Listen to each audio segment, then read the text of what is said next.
Okay, I am giving a pep talk to my class on their recital song that they just received. I need to stand closer to where the camera is. Can I see your music for a second? All right, my intermediate class has just received the Wild Horseman. Okay, here are the rules for our recital. Okay, number 1.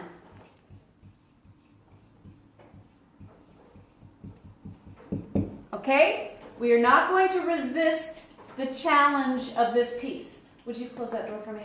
We're not going to resist the challenging nature of this piece for a few reasons. 1, you guys have skills, knowledge that you may not have applied yet. You don't even realize they're there. They're ready to be used. We need to use them, right? It will require some problem solving and some repetition and some time. But those are all there. Those are things you can do, right? You can solve a problem, repeat it, and apply your skills and knowledge. You can do it. But we also have what? We have time. What's the date? The 7th, February 7th. It's February 7th. When's the recital? June 1st. We have time. We have time, okay? Does that mean we should stash it in a drawer for a month? No. We should start working on it, but we're going to be able to bite off one little bit at a time. Okay, and the third thing is, if need be, this is a little bit of a contradictory point, but I do want to offer it. If need be, we adapt the piece to suit the class. If we find that there is something maybe in terms of the tempo, or if there's a section where we just want to simplify one little gesture because it's overwhelming everyone and it's a little beyond the scope of what we've trained our hands to do, we'll adapt it. Okay, so for those 3 reasons, you can do it. I don't want to hear about how hard it is. I want you to be proud of yourself because it's challenging. I don't want you resisting. Okay, the next rule. Bring your music. Who remembers Miss Marilyn at the copier last year?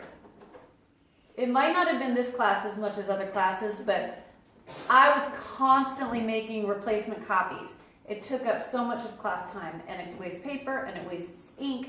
So I know you guys aren't as motivated as some of my other students, but if you don't bring your music, you will not get a sticker that day, okay? So have your music with you. Is it your mom's job to remember to bring your music? No. Is it your mom's job to make sure it's in your book so that when she grabs your book for you as a favor that it's there? No. How about if you're leaving early in the morning for a dentist appointment on piano day? What do you think you should do? Put it in the car. Put it in the car, right? Okay, bring your music. And here's my 3rd rule. Absolute 100% focus. And here's why. I want you guys to focus whenever we're working together. But what if I start a sentence like this? Okay, 4th line, 3rd measure, 2nd note from the end. That's a lot of information, right? And if you weren't listening to me, then you're not going to have any idea where to go. So you need to listen to my words explicitly.